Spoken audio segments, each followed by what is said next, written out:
Assalomu alaykum, qadrli kuzatuvchilar. Sizlar bilan bugundan boshlab turk tilini Yeni Istanbul kitobi asosida tizimli va bepul o'rganishni boshlaymiz. Demak, bugungi darsimiz nima ekan? Bugun birinchi o'rinda turk tili alifbosini ko'rib chiqamiz. Darslarimiz 7-sahifadan boshlangan. Shuning uchun to'g'ri 7-sahifaga o'tib oldim. Xo'p, kitob kattalashtiraman. Turk tili alifbosi.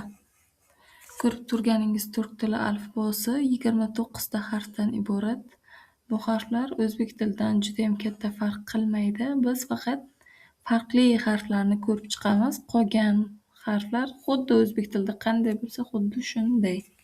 Demak, 3-o'rinda turgan mana bu harfimiz kompyuter sichqonchasi bilan ko'rsatib turibman harflarni. Turk tilida J tarzida talaffuz etiladi.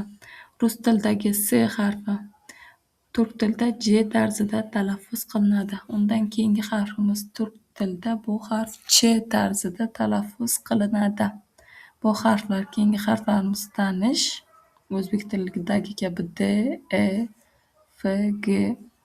G dan keyingi harfimiz yumshoq G deyiladi va o'zbek tilidagi G harfimizga to'g'ri keladi. Keyingi harfimiz H. Undan keyin turk tilida 2 ta I harfi bo'lib, bu hozir sichqonchani ko'rsatib turgan harfi bu I. Rus tilidagi qattiq I'ga to'g'ri keladi. 2 ta I bor. Qalin va ingichka unli harflar nuqtasi bilan farqli bo'lishi mumkin. Qalin I. Bunisi oddiy I. J, K, L, M, N, O. Bu harfimiz o'zbek tilidagi U harfiga to'g'ri keladi. Yozilishda biroz farqlanadi. P, R, S. Mana bu harfimiz esa Sh. T, U. Turk tilida 2 ta U harfi bor. Oddiy U va nuqtasi bilan farqlanadigan bu U harfimiz ingichka unli U tarzida talaffuz qilinadi. U. O'zlaringiz ham mustaqil tarzda talaffuz qilib ko'rishlaringiz mumkin.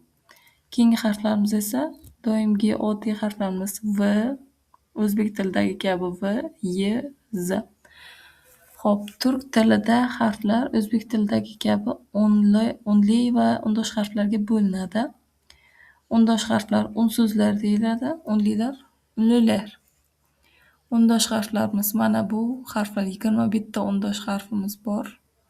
O'zlaringiz mustaqil tarzda talaffuz qilib ko'rasizlar bularni.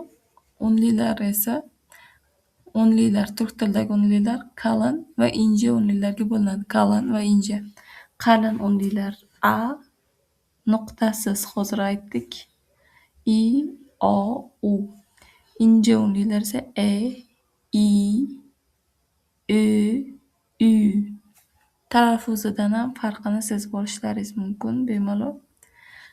Mana bizni alifbomizdagi asosiy belgilar, harflar shulardan iborat.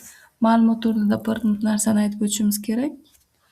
Mana bu ko'rsatib turgan harfim yumshoq G harfi o'zbek tilidagi G harfiga to'g'ri keladi dedim. Mana shu harfimiz A harflari bilan birgalikda kelganda talaffuz qilinmaydi. A harflar bilan birgalikda kelganda talaffuz qilinmaydi. Mana bu 7-mashqda shu harfni topshiriqlar asosida ko'rsatib berilgan mana. Yozilishida dagh, lekin A harfi cho'zib talaffuz qilinadi va da deyiladi. G harfi yumshoq G harfi o'qilmaydi. Da, ba, a, ach, o'ritma, o'rinchi. Va mana shu yumshoq G harfimiz I va yumshoq G harfimiz inja unlilarimiz E va I bilan birgalikda kelganida Y tarzida talaffuz qilinadi. Y tarzida.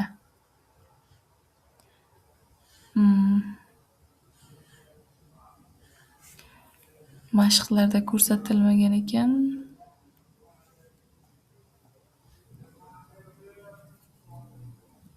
Xo'p. Shunaqa. Qisqasi, yumshoq G harfimiz A va qalin unlilar bilan kelganda talaffuz qilinmaydi. inji E va I harflari bilan kelganda Y tarzida talaffuz qilinadi. Alifboga aloqador ma'lumotlarimiz shundan iborat. Bundan tashqari, kitobda berilgan topshiriqlarni bajarib, bemalol kommentariyada savollaringizni qoldirishingiz mumkin. Tomoshabinlar, qadrli tomoshabinlar, sizlarga bir savol qoldirmoqchiman. YouTube kanalimizda dinlama va videolarni joylab borganim ma'qulmi yoki Telegram kanalda tomosha qilish sizlar uchun qulaymi? YouTube kanalimizda boshlang'ich videolarimiz mana bu audiolarni joylashtirganman. Bemalol kanalimizdan ko'rishingiz mumkin. Playlistlarimizda audiolar saqlangan. Javoblaringizni kutib qolaman. Telegram yoki YouTube qayerda qulay? Telegramda ham kanalimiz bor va unda ham audio videolarimiz joylangan.